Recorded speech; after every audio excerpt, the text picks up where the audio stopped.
శ్రీకాంత్ అన్న వాళ్ళ సతీమణి డైజీ ఉన్నారు. సో, వాళ్ళు ఇంగ్లాండ్ నుంచి వచ్చారు. యూకే నుంచి.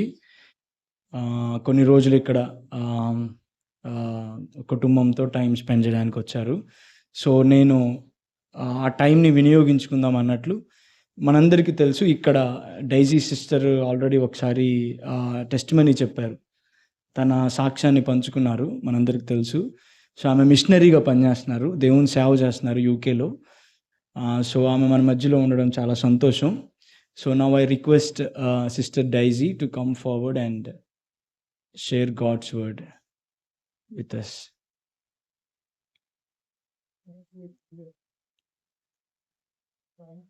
Yeah, I request Srikanth Anna to translate for us if possible.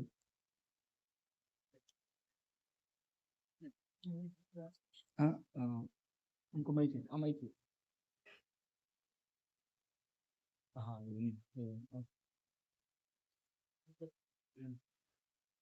Hello praise the Lord. Yeah, sis. You can use this or this. You can stand here. Yeah. Thank you. Will you Can tell? you place it here then? Okay. Mhm. Okay. Well, so first of all, it's very nice to be back. I can't believe it's already 1 year ago. అన్నిటికంటే ముందుగా నాకు ఇక్కడికి రావటం చాలా సంతోషంగా ఉంది. అప్పుడే ఒక సంవత్సరం అయిందని నేను నమ్మలేకపోతున్నాను. And then, by the way, congratulations for the anniversary. ముందుగా మీకు వివాహ సంవత్సరాధికారం శుభాకాంక్షలు. I don't know about you, but me personally, I'm always so encouraged when I have couples saying they are married for such a long time. నాకు మీ గురించి అయితే తెలియదు కానీ నా మట్టుకు నాకైతే ఎప్పుడైతే ఏదైనా వివాహం చాలా లాంగ్ రిలేషన్షిప్లో ఉన్నాయి చూస్తే నాకు చాలా సంతోషం వేసింది. I think today, in the time we're living in, and especially in the West, it's very rare to find marriage which can go through so many difficulties and still, be together. మా side మా పాశ్చిక దేశంలో అక్కడ వివాహాలు చాలా long రిలేషన్షిప్స్లో ఉండవు, అవి మధ్యలోనే ఆగిపోతాయి. Yeah, so very nice to see that. ఇది చాలా సంతోషంగా ఉంది. మీది లాంగ్ లాస్టింగ్ ఉంటాం. So first, I was, to be honest, since yesterday I did not really know what to talk about it. నిన్నటి వరకు నాకు తెలియదు నేను ఈరోజు మాట్లాడతానని, ఏం మాట్లాడాలో కూడా నాకు తెలియదు. So I will just see how God takes me. దేవుడు నన్ను ఎలా నడిపిస్తాడో నేను చూస్తాను ఇప్పుడు. But maybe one topic which is very strong on my heart. నా హృదయంలో ఒక టాపిక్ బాగా ఎప్పుడు మాట్లాడాలనిపించేది ఏంటంటే It's the topic of forgiveness. క్షమాపణ గురించి చెప్పటం. Because I believe that so often we can talk about love. మనం ప్రతిసారి ప్రేమ గురించి మాట్లాడుతూ ఉంటాం. We can talk about blessings. ఆశీర్వాదాల గురించి మాట్లాడుతూ ఉంటాం. But we have also topics in the Bible which can be very challenging. బైబిల్లో ఉన్నాయి మనకు చాలా ఛాలెంజింగ్గా ఉంటాయి. And I think sometimes it's good to pick those topics up as well. మనకి గట్టిగా అనిపించే ఒక టాపిక్ని దాని గురించి మాట్లాడటం చాలా important. Exactly. So we're living right now in a time మనం ఇప్పుడు ఏ కాలంలో ఉంటున్నామంటే where we see so many wars going on, right? చాలా యుద్ధాల గురించి వింటూ ఉన్నాం మనం ఇప్పుడు. As I mentioned, in the West we see many marriage ending up in divorces, sadly. నేను ఇంతకుముందు చెప్పినట్టు మా సైడ్ మ్యారేజెస్ మధ్యలోనే ఆగిపోతున్నాయి. చాలా బాధాకరం. And I think one main reason why there is so much pain and so much hatred. ఒక ముఖ్య కారణం ఏంటంటే ఆ బాధకి క్షమించలేని గుణానికి గల కారణం Is probably because many of them have never really dealt with the topic of forgiveness. చాలా మంది క్షమాపణ అంటే ఏందో తెలియదు. దానివల్లే వివాహాలు, యుద్ధాలు ఇవన్నీ జరుగుతూ ఉన్నాయి. So in Matthew 18, Peter asked once Jesus. మత్తయి 18వ అధ్యాయంలో Sorry, I don't have it here. పేతురు యేసు ప్రభువును ఒకసారి ఏం అడిగాడంటే He basically asked Jesus, how many times do I need to forgive my brother who has sinned against me? నా ఎడల తప్పు చేసిన నా సోదరుని నేను ఎన్నిసార్లు క్షమించాలి? Is 7 times enough? 7 సార్లు సరిపోతుందా అని అడిగాడు. And Jesus says, I tell you that you need to forgive 70 times 7. నేనేం చెప్తానంటే నీకు 70 సార్లు టైమ్స్ 7 అంటే 200 So we see 490 సార్లు. so we see forgiveness is not something which you do once and then it's done forever. క్షమాపణ అనేది ఒకసారి చేస్తే సరిపోదు, ఒకసారి చేస్తే అయిపోతుంది అని అనుకోవటానికి లేదు. Forgiveness is actually, I would say, forgiveness is even a lifestyle in a Christian life. ఒక క్రైస్తవ జీవితంలో అదొక లైఫ్ స్టైల్ లాంటిది, అంటే మనం నివసించే ఒక తీరు. Because when you walk as a Christian, one way you know that you are forgiven by Jesus. మీరు యేసులో ఉన్నప్పుడు మీకు ఒక విధంగా మీకు తెలుసు మీరు యేసు ప్రభు మీ పాపాలు క్షమించాడని. But then as you walk with Jesus, you meet those difficulty where people can hurt you. Say that again. That you can meet like moments where people can hurt you. మీరు యేసు ప్రభులో ఉన్నంత మాత్రాన అంత స్మూత్ గా ఉండదు, మీరు కూడా ప్రజలు కొన్నిసార్లు మిమ్మల్ని నొప్పి కలిగిస్తారు. And when people hurt us, it can be very easy. Okay. It can be very easy to go into a position of saying, I'm now angry with you. ప్రజలు మనల్ని బాధ పెట్టినప్పుడు ఇది మనకి చాలా సులభం, నాకు నీ మీద చాలా కోపం ఉందని అనటం, వాళ్ళ మీద కోపంగా ఉండటం అది చాలా ఈజీ, ఎవరైనా చేయగలరు అది. I have the right to condemn you. ఇది చేయటం తప్పేం లేదు, నన్ను ఇబ్బంది పెట్టాడు కాబట్టి నేను ఇది చేస్తున్నాను. We may even go to the closest friend of us and start talking about it. మన దగ్గర స్నేహితుల దగ్గరికి వెళ్ళి అవతల వ్యక్తి గురించి మాట్లాడుతూ ఉంటాం. Telling how horrible it was what the other person has done to me. అతను ఎంత బాధ పెట్టాడో అతని గురించి వేరే వాళ్ళ దగ్గర మాట్లాడుతూ ఉంటాం.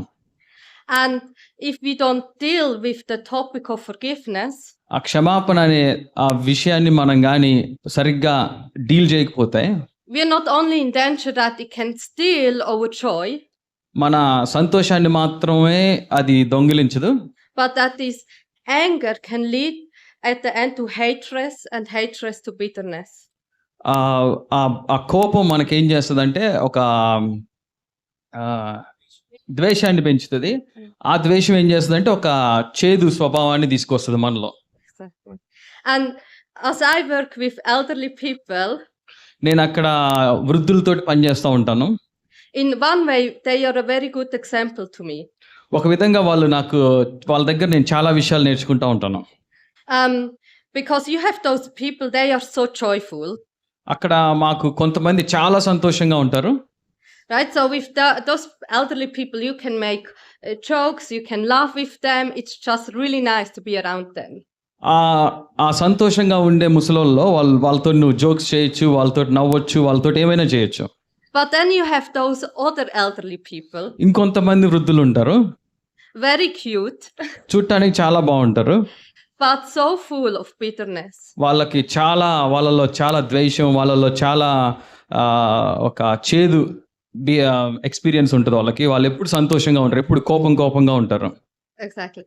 And whenever you try to talk with them, you see there is no word of kindness really coming from them anymore. వాళ్ళతోటి మీరు ఎప్పుడు మాట్లాడినా కానీ వాళ్ళ నోట్లో నుంచి ఒక కైండ్నెస్ అంటే దయగలిగిన మాటలు ఏం రావు. Exactly.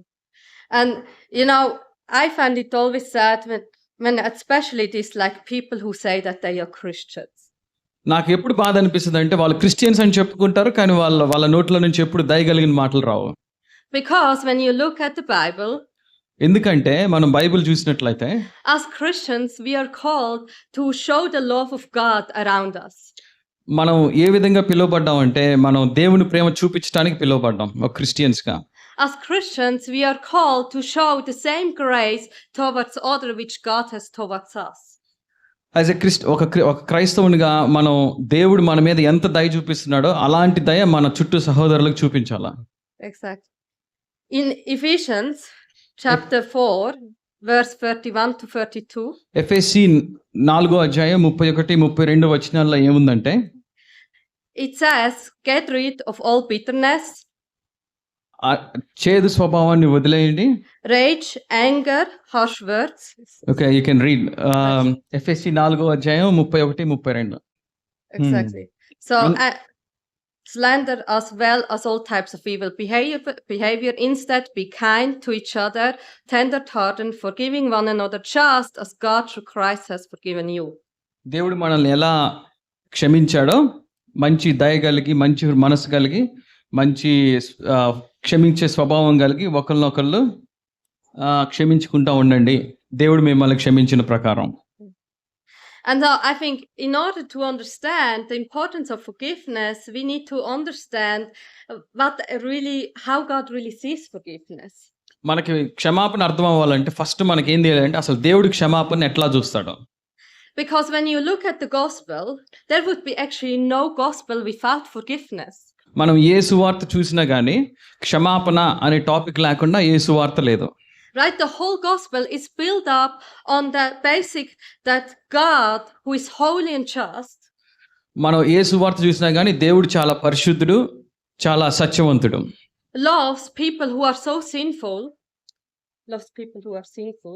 ఎవరైతే వదిలివేయబడ్డారో వాళ్ళు పాపులు, సిన్ఫుల్, పాపం చేసిన వాళ్ళు, వదిలేయబడిన వారు, who have walked away from him, దేవుడి నుంచి దూరంగా వెళ్ళిన వాళ్ళు, he comes and reaches down to them.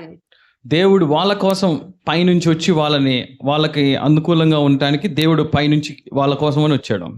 Because the Bible says Bible ఏం చెప్తుందంటే that there is no one who seeks after God. there is no one who looks after God. దేవుడి గురించి చూడటానికి ఎవరు లేరు. Seeks after God. Seeking దేవుని గురించి వెతికే వాళ్ళు ఎవరు లేరు. After God, right? The Bible says that we all have turned away from him. మనమందరం ఆయనకి వెనక్కి చూపించి మొహం వెనక్కి తిప్పుకున్నాం. మనమందరం ఆయనకి తిరిగి ఉన్నాం. And so no matter how hard we try to get back to God. Okay, he will translate. Sam translate చేస్తాడు నేను కొంచెం. Right. పాపం శ్రీకాంత్ అని చెప్పాడు, నువ్వే చెయ్యి అన్నాడు. Okay, so no matter of how hard we try to get back to God. Sorry, could you repeat? Okay, no matter how hard we try to getting back to the heart of God. Okay, మనం ఎంత ప్రయత్నించినా గానీ దేవుని దగ్గరికి వెళ్ళడానికి we will never be able to do it. మనం దేవుని దగ్గరికి రాలేము. And that's why God himself came down to us. అందుకనే దేవుడే తనంతట తాను మన దగ్గరికి వచ్చాడు. Jesus Christ came, took the punishment of sin upon himself. యేసుక్రీస్తు మన దగ్గరికి వచ్చి మన పాపాన్ని ఆయన భరించాడు. Right. Because in Romans it says that the wages of sin is death. రోమిలికి రాసిన పత్రికలో ఉంది, పాపం వలన వచ్చే జీతం మరణము. But the free gift of God is eternal life through Christ Jesus. దేవుని వల్ల రోమిలికి రాసిన పత్రిక 6:23లో మనం చూడొచ్చు, పాపం వలన వచ్చే జీతం మరణము, అయితే దేవుని కృపావరము మన ప్రభు అయిన క్రీస్తునందు నిత్య జీవం మన దేవుని వాక్యం చెప్తుంది. That is in Romans 6:23. రోమిలికి రాసిన పత్రిక 6:23లో మనం చూడొచ్చు. Exactly. So we see without forgiveness there would be no gospel. మరి క్షమాపణ అనేది లేకుండా దేవుని సువార్తే లేదు. And that's why I think it's very important that we understand in the first place forgiveness. కాబట్టి మనము క్షమాపణ అనే దాన్ని అర్థం చేసుకోవడం చాలా అత్యవసరమైంది.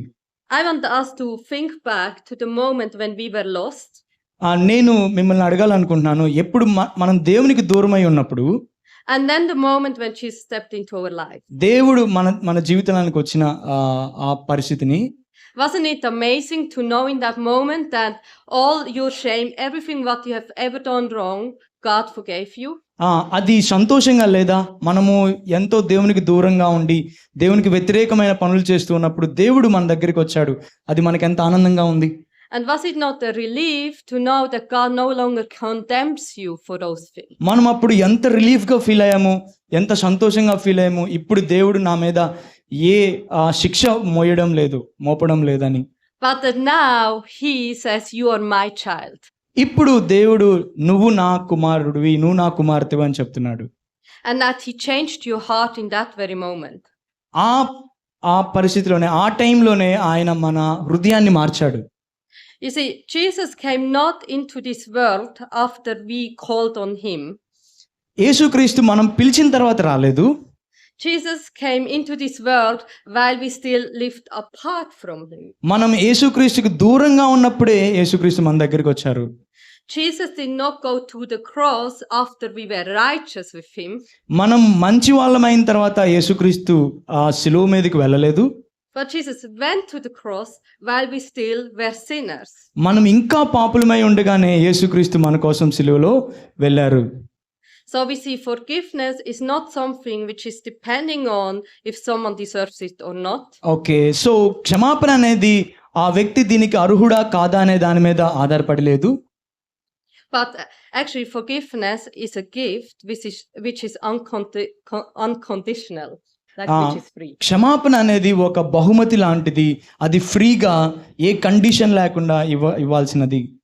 And so as follower of Jesus, ఒక దేవుని బిడ్డగా we are actually called to live like that. మనము యేసుక్రీస్తు బిడ్డలముగా మనం ఆ విధంగా జీవించడానికి పిలువబడ్డాం. To have the same grace upon other as God has it on you. దేవుడు మన మీద ఏ విధమైన కృపను చూపించాడు ఆ విధమైన కృపను ఇతరుల మీద చూపించడానికి మనం పిలువబడ్డాం. So when people hurt you, it is normal that you maybe respond in the first place. ప్రజలు మనల్ని గాయపరిచినప్పుడు మనం వెంటనే రియాక్ట్ అవడం చాలా కామన్ గా జరుగుతుంది. With anger, hate, కోపం రావడము, ద్వేషం రావడము, disappointment. బాధపడము. But then it's important, don't remain in that anger. First time మనకు అలా జరగచ్చు, కానీ మనం దాంట్లోనే ఉండకూడదు. Don't remain in that disappointment. అదే నిరుత్సాహంలో ఉండొద్దు. But in those moments we need to run to Jesus. ఆ టైంలో మనం దేవుని దగ్గరికి పరిగెత్తాలి, యేసయ్య దగ్గరికి పరిగెత్తాలి. And we need to remember the cross, what he has done for me. ఆ టైంలో మనము యేసుక్రీస్తు శిలువను జ్ఞాపకం చేసుకోవాలి. ఆయన నా కొరకు ఏం చేశాడు అనేది జ్ఞాపకం చేసుకోవాలి. Maybe you say this person has not deserved forgiveness. ఈ క్షమాపణకి ఈ వ్యక్తి అర్హుడు కాదు అని నీకు అనిపించవచ్చు. And I think it's very normal to think in that way. So ఆ విధంగా ఆలోచించడం చాలా కామనే. But we should not forget that no one of us has deserved forgiveness. కానీ మనం మర్చిపోకూడదు ఏంటంటే ఆ విధంగా చూసుకుంటే మనలో ఎవరిమీ అర్హులం కాదు దేవుని క్షమాపణకి. You see, after Jesus saved me, దేవుడు నన్ను రక్షించిన తర్వాత, so there was like that moment when he started speaking to me when it came to forgiveness. దేవుడు నాతో మాట్లాడడం స్టార్ట్ చేశాడు క్షమాపణ గురించి. And so I remember I had one friend in my life. Sorry, you stopped. God stopped talking to you. Start talking to you. Yes. Starting Yes. One friend. Yes. Okay. Continue. Okay. So I had one friend in my life. నా జీవితంలో ఒక స్నేహితురాలు ఉంది. And so we grew up, we went to Sunday school together, we were best friends. Okay, నాకు చాలా best friend తను. మేము కలిసి సండే స్కూల్ కి కూడా వెళ్ళాము.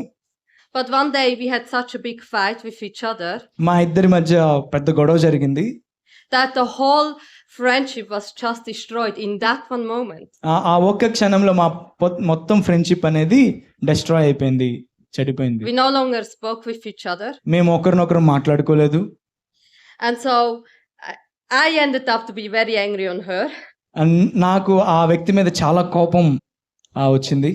But then Jesus showed me that the way of how I behaved towards her is not right. కానీ యేసయ్య నాకు చూపించాడు నేను చేసిన ప్రవర్తన కరెక్ట్ కాదు తన పట్ల అనేది. And he asked me to forgive her. So దేవుడు నాతో చెప్పాడు నువ్వు ఖచ్చితంగా ఆ వ్యక్తిని క్షమించాలి అని.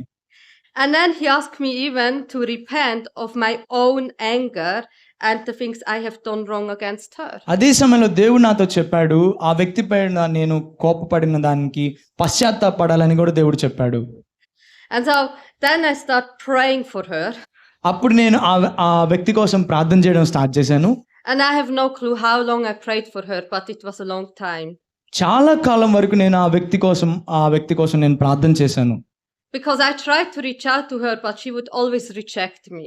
నేనైతే ఆ వ్యక్తి దగ్గరికి వెళ్ళి మరలా క్షమాపణ అడగడానికి ట్రై చేసినాను, కానీ తనైతే దూరం వెళ్తుంది. But then one day I see her in a shopping center. ఒక రోజు నేను షాపింగ్ సెంటర్ లో తనని చూశాను. And we end up in the same shop. మేమిద్దరం ఒకే షాప్ కి వచ్చాము. And so I just went up to her. నేను ఆ వ్యక్తి దగ్గరికి వెళ్ళాను. And in that very moment, we just start speaking again as nothing ever has happened. Okay. ఆ time నుంచి మేమిద్దరము మాట్లాడుకోవడం స్టార్ట్ చేసాము. అసలు ఏ గొడవ జరగనట్టు. And so I saw in that moment the power of forgiveness. So అప్పుడు నేను చూశాను క్షమాపణకున్న శక్తిని నేను అప్పుడు గ్రహించగలిగాను. In John verse 10, chapter 10, verse 10 యోహాను సువార్త and 10. 10వ అధ్యాయము 10వ వచనము. Sorry. Let them read. Good. ఎవరైనా చదవండి. Simon దొంగతనమునకు and John. నాశనమునకు వచ్చును కానీ అదే కదా. దొంగతనమును హత్యను నాశనమును చేయుటకు వచ్చును కానీ మరి దేనికి రాడు. గొర్రెలకు జీవము కలుగుటకును అది సమృద్ధిగా కలుగుటకును నేను వచ్చినని మీతో నిశ్చయముగా చెప్పుచున్నాను. Okay. We know that Satan is our enemy. Right. మనందరికీ తెలుసు అపవాది మన యొక్క శత్రువు. And he's like a thief. అతను దొంగ లాంటి వాడు కూడా. He wants to kill, he wants to steal, he wants to destroy. అతను చేసే పనులు ఏంటంటే దొంగతనము, హత్య, నాశనము. And that can be in any way in our life. అది ఏ విధానంలోనైనా చేయొచ్చు. It can be in your marriage. నీ వివాహ విషయంలో చేయొచ్చు. It can be in your own family. నీ సొంత కుటుంబంలో చేయొచ్చు. It can be with your own siblings. నీ సొంత అన్నదమ్ములు అక్క చెల్లెలతో కావచ్చు. It can be maybe in a friendship you have. నీ యొక్క ఫ్రెండ్షిప్ అంటే స్నేహంలో కావచ్చు. Exactly. But the enemy will always try to come to steal, kill and destroy. అయితే అపవాది ఎప్పుడు ఏదో ఒక నాశనము, ఏదో ఒక హత్య, ఏదో ఒక ఇబ్బంది చేయడానికి ట్రై చేస్తూ ఉంటాడు. And that's why we should never give even once him space, to come and plant the seed of bitterness in our life. కాబట్టి మనం చాలా జాగ్రత్తగా ఉండాలి. ఆ అపవాదికి ఎక్కడ మనం చోటు ఇవ్వకుండా, ఆ అపవాది మన హృదయంలో చేదు విత్తనాల్ని నాటకుండా మనం జాగ్రత్తగా చూసుకోవాలి. And so one thing I learned during that time when God told me how to forgive ఆ సమయంలో నేను నేర్చుకున్న విషయం ఏంటంటే was that I actually don't fight against people. People are not my enemies. నేను నేర్చుకున్న విషయం ఏంటంటే ప్రజలు నా శత్రువులు కాదు. When I have an argument with my husband, ఒకవేళ నా భర్తతో నాకు ఏదైనా ఆర్గ్యుమెంట్ జరిగితే then in that argument not my husband is my enemy. నా భర్త నా ఎనిమీ కాదు, శత్రువు కాదు. But the enemy which we have in our marriage is Satan because he hates our marriage. కానీ ఆ మధ్యలో ఉన్న మరి ఆ శత్రువు ఎవరంటే వ్యక్తి కాదు, అపవాది. And he will try to destroy our marriage in any way he can. So మా వివాహాన్ని ద్వేషిస్తున్న అపవాది ఏదో ఒక విధానంలో రావడానికి ప్రయత్నం చేయొచ్చు. And so I think what I would like to encourage us today నేను మీకు చెప్పాలనుకుంటున్నా ఏంటంటే is to look into our own lives. మన సొంత జీవితాల్లో చూసుకుంటూ and see where do we have maybe relationships మన సంబంధాలను చూసుకుంటూ where the enemy has entered in ఒకవేళ అపవాదికి మనం ఎక్కడైనా చోటిచ్చామా and has started to destroy them and has started to come and actually destroy them, break the relationship. Yeah, okay. So ఆ సంబంధాలని పాడు చేయాలని అపవాది ప్రయత్నిస్తున్నప్పుడు exactly. And if you see he has broken somewhere your relationship, మీకు మీ జీవితాల్లో ఎక్కడైనా అలా చేశాడని మీకు అనిపిస్తుంటే I want to challenge you today to make a first step towards forgiveness. మరి ఈ రోజున దయచేసి ఒక మొదటి స్టెప్ ని మీరు తీసుకోండి క్షమాపణ కొరకు. Instead today of gossiping around, అందరికి వెళ్ళి చెప్పేదానికంటే instead of being angry over this person, ఆ వ్యక్తి మీద కోపం పెంచుకోవడం కంటే instead of ignoring that person, ఆ వ్యక్తిని పట్టించుకోకుండా వదిలేయడం కంటే be bold and reach out as God reaches out to you. మనము దేవుడు మన దగ్గరికి ఎలా వచ్చాడో అట్లా మనము వాళ్ళ దగ్గరికి వెళ్ళాలి. Make the first step. మనమే ఫస్ట్ ఆ స్టెప్ తీసుకోవాలి. Because I saw during my time with Jesus, I saw what can happen if people start to make a step towards forgiveness. నేను నా వ్యక్తిగత జీవితంలో నేను చూశాను. ఫస్ట్ స్టెప్ మనం తీసుకొని క్షమాపణ కొరకు తీసుకుంటే ఏ విధంగా దేవుడు సహాయం చేస్తాడనేది నా వ్యక్తిగత జీవితంలో నేను చూడగలిగాను. And so I remember I had this one friend from my old workplace. నేను పనిచేసే ప్రదేశంలో ఒక ఫ్రెండ్ ఉన్నారు. And I remember that, she was not a Christian, yeah. ఆమె దేవుని నమ్ముకున్న వ్యక్తి కాదు. But I remember one day we had a conversation and she mentioned to me that she has a friend and she cannot even be in one room with that friend. Okay. So ఆమె చెప్పింది ఏమంటే, నేను ఒక రూమ్లో ఉంటాను, నా రూమ్లో ఒక వ్యక్తి ఉంది, ఆ వ్యక్తితో అసలు నేను ఒక్క నిమిషం కూడా ఉండలేను అని చెప్పింది. That friend has so much hurt her ఆ వ్యక్తి నన్ను చాలా గాయపరిచారు. that she could even not stay in the same room. అదే రూమ్లో ఉండడానికి కూడా నాకు సాధ్యం కాదని ఒక వ్యక్తి చెప్పింది. And so I start to tell her why it's so important that we do forgive people. So అప్పుడు నేను చెప్పాను ఆ పర్సన్కి, ఆ వ్యక్తికి చెప్పాను, మనము వేరే వాళ్ళని క్షమించడం చాలా ఇంపార్టెంట్. And అని so చెప్పాను. she said, okay, she wants to pray with me and she decided to forgive that person. సరే, మీరు చెప్తున్నారు కదా, నేను మీతో కలిసి ప్రార్థన చేస్తాను, నేను ఆ వ్యక్తిని క్షమిస్తాను అని తనతో చెప్పారు. Well, just few days later she came to me and she was amazed because she said, I saw my friend again and I had no grudge anymore against him. Praise God. కొన్ని రోజుల తర్వాత నేను ఆ వ్యక్తిని మరలా కలిశాను. తను చాలా సంతోషంగా చెప్పింది, నువ్వు చెప్పిన ప్రార్థన నేను ప్రార్థన చేసిన తర్వాత నాకు ఇప్పుడు ఏ ద్వేషము లేదు, నేను సంతోషంగా తనతో ఉండగలుగుతున్నాను అని చెప్పింది. That's the power of forgiveness. మరి క్షమాపణకు ఆ శక్తి ఉంది. Forgiveness is always willing to make a first step. So ఎప్పుడైనా క్షమాపణ అనేది ఎప్పుడు మొదటి స్టెప్ని, మొదటి మెట్టుని తీసుకోవడానికి ప్రయత్నిస్తుంది. Forgiveness will not hold on anger. మరి క్షమాపణ అనేది కోపాన్ని ఉంచుకోదు. Forgiveness will not remember the past. క్షమాపణ అనేది పూర్వపు సంగతులను గుర్తు చేసుకోదు. Forgiveness will be willing to love unconditionally.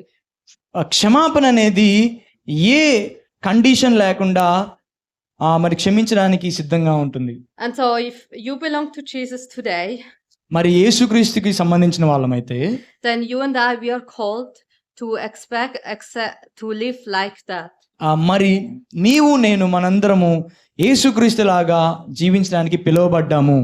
So don't wait today until someone else comes to you and says sorry to you.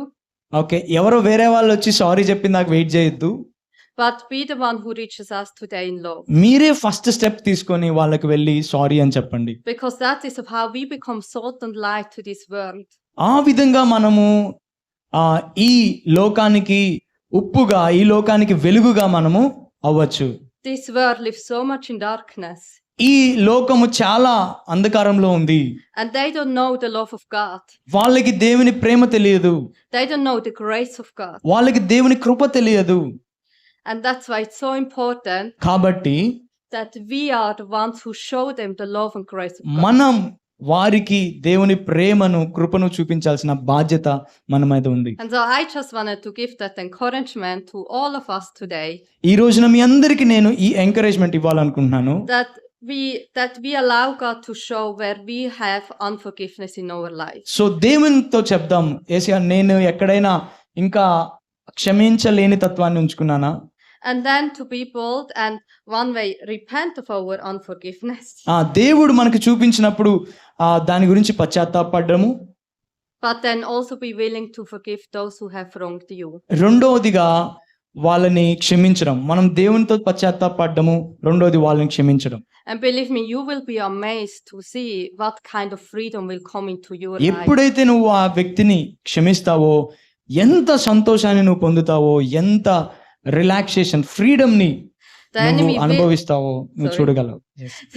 The enemy will try to tell you that you have all right to be angry forever. అయితే అపవాది నీకు చెప్తుంది, లేదు నీకు హక్కు ఉంది, నువ్వు కోపడడానికి నీకు హక్కు ఉంది, నువ్వు క్షమించలేకపోవడానికి నీకు హక్కు ఉంది, నువ్వు అంతే ఉండాలని అపవాది చెప్తాడు. And the enemy will try to tell you that there is no need for you to forgive because the other person messed up. ఎందుకంటే అపవాది ఇది కూడా చెప్తాడు, నువ్వు క్షమించాల్సిన అవసరం లేదు, ఎందుకంటే తప్పు చేసిన ఆ వ్యక్తి కాబట్టి నువ్వు క్షమించాల్సిన పని లేదని చెప్తాడు. But if we love God today, మనం దేవుణ్ణి ప్రేమిస్తే then we are called not to listen to the voice of the enemy, మనము అపవాది స్వరాన్ని వినకూడదు. but we are called to listen to the voice of God, మనం దేవుని స్వరాన్ని వినాలి. who calls us to love, ప్రేమించడానికి పిలిచిన దేవుని స్వరాన్ని who మనం calls వినాలి. us to forgive, క్షమించడానికి పిలిచిన దేవుని స్వరాన్ని వినాలి. and who calls us to reach out. మరి మొదటి స్టెప్ తీసుకోవాలని చెప్పిన దేవుని స్వరానికి మనము విధేయత చూపించాలి. Amen. Amen. Amen. Thank you. Let's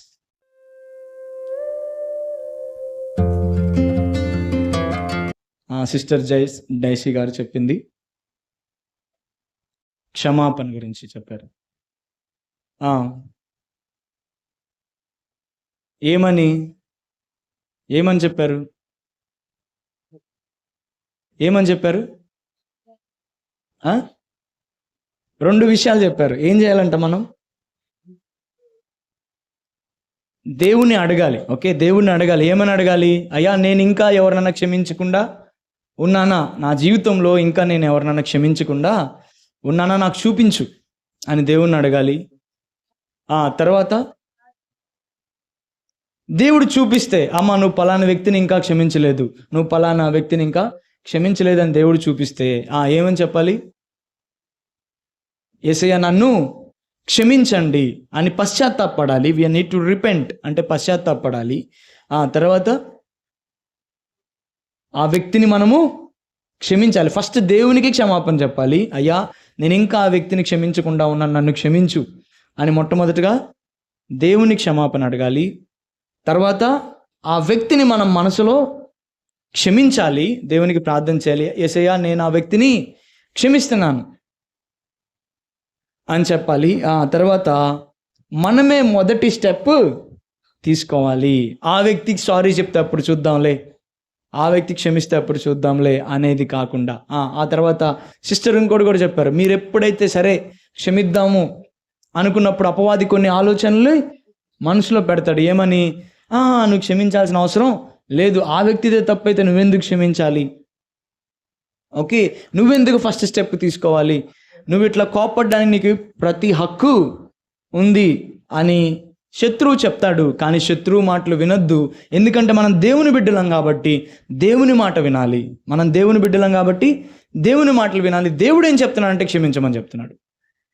దేవుడు ఏం చెప్తున్నాడంటే వదిలేమని చెప్తున్నాడు. దేవుడు ఏం చెప్తున్నాడంటే మొదటి స్టెప్ తీసుకోమంటున్నాడు. కాబట్టి ఆ దిశగా మనము ఆలోచించాలి అని సిస్టర్ మరి డైసీ మనకి చక్కటి వర్తమానాన్ని అందించారు. చాలా చక్కగా గుర్తు చేశారు. క్షమాపణ అనేది లేని సువార్తనే లేదు అని చెప్పారు. క్షమాపణ అనేది చాలా ప్రాముఖ్యమైనదని, తన సొంత జీవితంలో ఎలా జరిగిందని, తను ఏ విధంగా క్షమించగలిగిందని, ఇంకా మరి తన ఒక ఫ్రెండ్కి చెప్తే ఆ ఫ్రెండ్ ప్రార్థన చేస్తే ఆ ఫ్రెండ్ జీవితంలో దేవుడు ఎంత అద్భుతంగా పనిచేసి ఆ ఫ్రెండ్కి కూడా చాలా విడుదలని ఇచ్చిందనేది చెప్తుంది. ఒక విషయం బాగా మరి సిస్టర్ నొక్కి వక్కానించింది ఏంటంటే, మీరు ఎంత ప్రశాంతతను అనుభవిస్తారో మీకు తెలియదు అని చెప్పింది. మీరు ఎంత శాంతిని, సమాధానాన్ని అనుభవిస్తారో ఎప్పుడైతే మీరు క్షమిస్తారో మీరు గొప్ప సమాధానాన్ని అనుభవిస్తారు అని తను చెప్పడం జరిగింది. నేను జస్ట్ యాడ్ చేయాలనుకుంటున్నాను ఏంటంటే, మనకి చాలా వ్యాధులు కూడా క్షమించలేని తత్వానికి కనెక్షన్ ఉంటుందంట. కొన్నిసార్లు క్షమించలేని తత్వానికి మన వ్యాధులకి కనెక్షన్ ఉంటుందంట. మనం ఎప్పుడైతే క్షమిస్తామో మనం చాలా వ్యాధుల నుంచి స్వస్థత పొందగలుగుతామని ఒక పెద్ద దైవదాసుడు చెప్పిన మాట నాకు గుర్తొచ్చింది. ఓకే, నేను ఒక చిన్న మాట చూపించి మనం ప్రార్థన చేసుకుందాం. కొరింథీయులకు రాసిన పత్రిక 12వ అధ్యాయము 26వ వచనం ఎవరైనా చదవండి. 1 కొరింథీ 12.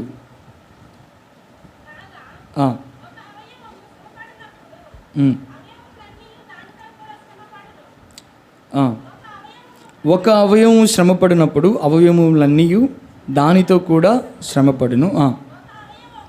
ఒక అవయవము ఘనత పొందినప్పుడు అవయవములన్నీ దానితో కూడా సంతోషించును. చూడండి, ఇక్కడ దేవుని వాక్యం ఏం చెప్తుందంటే శరీరము అవయవములు కనెక్షన్ గురించి ఇక్కడ పౌలు భక్తుడు మాట్లాడుతున్నాడు. ఏమంటున్నాడంటే ఒక అవయవము శ్రమపడినప్పుడు మిగతా అవయవములన్నీ దానితో కూడా శ్రమపడును. అంటే ఏంటి?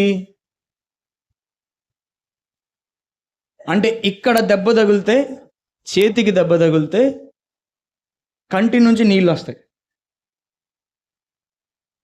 చేతికి దెబ్బ తగిలితే కంటి నుంచి ఎందుకు నీళ్ళు వస్తున్నాయి? చేతికి దెబ్బ తగిలితే కంటి నుంచి నీళ్ళు ఎందుకు వస్తున్నాయి?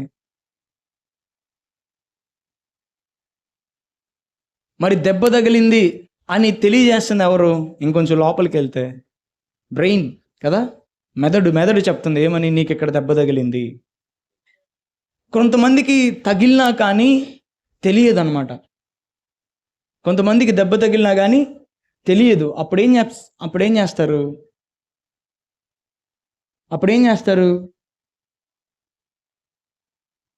హాస్పిటల్కి తీసుకొని వెళ్తారు. అంతేనా? హాస్పిటల్కి తీసుకొని వెళ్తారు. ఏందయ్యా అన్నట్టు కొడుతున్నా కానీ నాకు స్పర్శ తెలియడం లేదు, దెబ్బ తగులుతున్నా కానీ కొడుతున్నా కానీ స్పర్శ నాకు తెలియడం లేదు, ఏదన్నా తగులుతున్నా కానీ కాలుతున్నా కానీ నాకు తెలియడం లేదు అంటారు కదా. ఏంటి అంటే అప్పుడు ఏదో ప్రాబ్లం వచ్చినప్పుడు ప్రాబ్లం వచ్చినట్టు అనమాట. అంటే ఏం ప్రాబ్లం వచ్చినట్టు? ఈ అవయవము దేనితో కనెక్షన్ కోల్పోయింది? నేను బయాలజీ క్లాస్ తీసుకుంటున్నానా? ఇక్కడ దెబ్బ తగులుతుంటే నాకు నొప్పి తెలియడం లేదంటే ఈ అవయవానికి, బ్రెయిన్కి, మెదడుకి సంబంధం తెగిపోయినట్టు. సంబంధం ఉంటే నాకు అట్లా అనగానే నాకు తెలియాలి. ఇక్కడ దోమలు ఉన్నాయనుకోండి, ఆ దోమలు చెప్పడం ఈజీ. దోమలు బాగా కొడుతున్నాయి, ఎవరో వచ్చానా దోమలు కొడుతున్నాయి చూడంటే, కొడుతున్నాయా? ఏందిలా నాకేం తెలియట్లేదు అన్నా అనుకో, అన్న హాస్పిటల్కి వెళ్దాం పదా అంటారు కదా. ఎందుకు తెలియట్లేదని అంటే ఏంటి? మెదడుకి స్పర్శ పోయింది. అంటే ఏంటి? కనెక్షన్ పోయింది. ఇప్పుడు అవయవం అంటే ఏంటి? అవయవాన్ని దేంతో పోలుస్తున్నాడు పౌలు భక్తుడు? దేంతో పోలుస్తున్నాడు? శరీరం అనేది సంఘం అయితే అవయవాలంటే ఏంటి? సంఘ సభ్యులు కదా, సంఘ సభ్యులు. ఒక సంఘ సభ్యునికి బాధేస్తే ఓకే, ఆ బాధ అందరిది.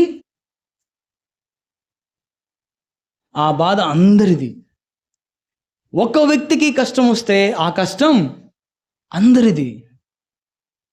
ఒక వ్యక్తికి సంతోషం వస్తే ఆ సంతోషం అందరిది. ఒక వ్యక్తికి బాధ వస్తుంటే, ఒక వ్యక్తి భయంకరమైన కష్టంలో, బాధలో, ఇరుకులో, ఇబ్బందిలో ఉంటే మిగతా వ్యక్తికి, ఇంకొక వ్యక్తికి అది ఆ బాధ అర్థం కావట్లేదంటే ఏంది విషయము? ఏంటి విషయం? బ్రెయిన్తో సంబంధం తెగిందన్నది కరెక్ట్ చేసుకోవాలి కదా. ఒక వ్యక్తి బాధలో, కష్టంలో, నష్టంలో ఉన్నప్పుడు మిగతా వాళ్ళకి ఆ బాధ అనిపించడం లేదంటే ఎక్కడో కనెక్షను కట్ అయింది. మెదడుతో కనెక్షను కట్ అయింది. అంటే శరీరంలోనే ఉంది కానీ మెదడుతో కనెక్ట్ అయ్యి లేదు, దేవునితో కనెక్ట్ అయ్యి లేదు, దేవుని మనసుతో కనెక్షన్ కలిగి లేదు అనేది సరి చేసుకోవాలి.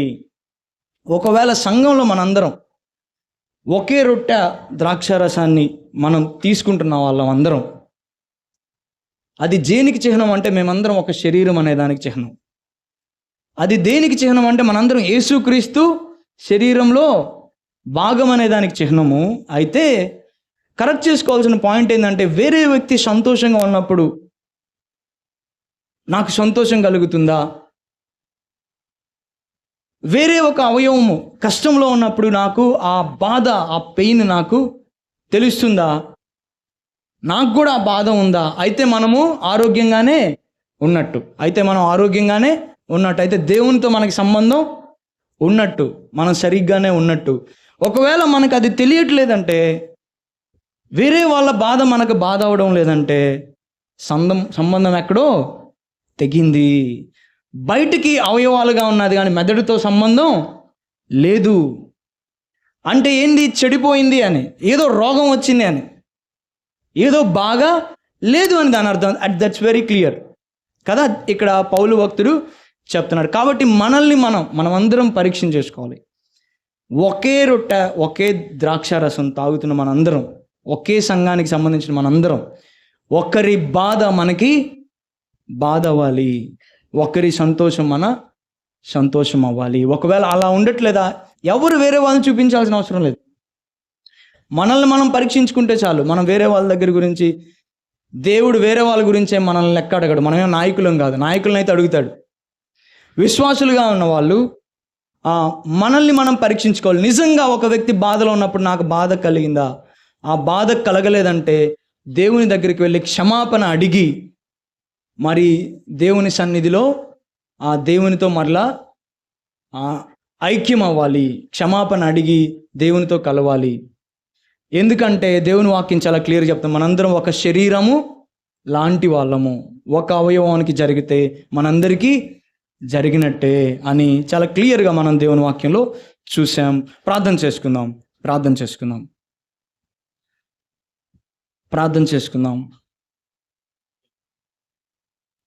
నిజాయితీగా దేవుని సన్నిధిలో చెప్దాం.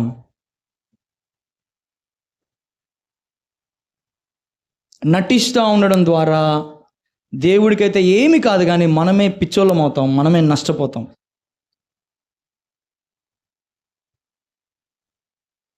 ఇక్కడ మార్కులు వేసేది లేదు, ఇక్కడ ఎవరు ఏది చెప్పాల్సిన అవసరం లేదు. అన్నీ దేవునికి క్లియర్గా కనిపిస్తూ ఉంటాయి. మన మనసులో మాట బయటికి రాకముందే మన మనసులో ఎట్లాంటి ఆలోచనలు మన మనసులో జరుగుతున్నాయని దేవుడికి చాలా క్లియర్గా కనిపిస్తుంది. ఎవ్వరు వేరే వాళ్ళ గురించి చెప్పాల్సిన అవసరం లేదు. మనకి మనం పరీక్షించుకుందాం. యేసయ్య, నా సంఘంలో ఒక వ్యక్తికి బాధ, నష్టము, కష్టం వస్తే అది నా కష్టంగా నేను భావిస్తున్నానా?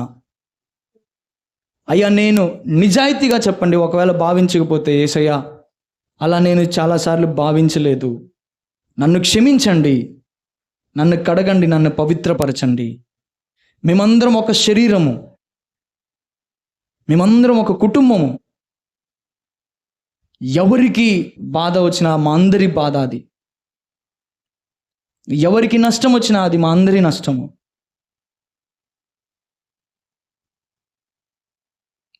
ఆ విధంగా కాకుండా ఇంకా వేరే ఏదైనా మనసుని కలిగి ఉంటే మాత్రం దయచేసి అది మీకు మంచిది కాదు. దేవుడు సంతోషపడడు. మీరు దానికి ఏ రీజన్ చెప్పినా కానీ నేను చూపించడానికి నాకు టైం లేదు, కానీ చాలా క్లియర్గా దేవుని వాక్యంలో రాసింది, పరిశుద్ధాత్మ దేవుడు ఒక్కొక్క అవయవాన్ని సమకూరుస్తాడు అని. దేవుడు సమకూర్చాడు ఇక్కడ ప్రతి ఒక్కరిని. మీరు ఎవరు ఏంటి అనేది చెప్పడానికి అవసరం లేదు. ప్రతి వ్యక్తిని ఈ సంఘంలో ఎవరు సమకూర్చారంటే పరిశుద్ధాత్మ దేవుడు సమకూర్చాడు. ప్రతి వ్యక్తికి ఒక బాధ్యతని ఇచ్చాడు. ఇక్కడ ఏ వ్యక్తికి మారు మనసు పొంది, రక్షణ పొంది, బాప్తీసం తీసుకున్న ఏ వ్యక్తికి బాధ కలిగిన ఆ బాధ మనందరిది. ఏ వ్యక్తి సంతోషించినా ఆ సంతోషం మనందరిది. ఆ విధమైన కనెక్షన్ ఒక లేకపోతే ఎవరికి చెప్పాల్సిన అవసరం లేదు. నిజాయితీగా దేవుని సన్నిధిలో ఏడవండి, కన్నీరు కార్చండి, క్షమాపణ అడగండి, అయ్యా క్షమించు. అటువంటి కనెక్షన్ నా సంఘంతో నేను ఉండలేకపోయాను, నన్ను క్షమించు. ఒకరి బాధ మనందరి బాధ, ఒకరి సంతోషం మనందరి సంతోషం అని దేవుని వాక్యం చాలా క్లియర్గా చెప్తుంది. ఆ విధంగా ఉండడానికి నాకు సహాయం చేయి, నేను తీర్మానం చేసుకుంటున్నాను అని దేవునితో చెప్దాం.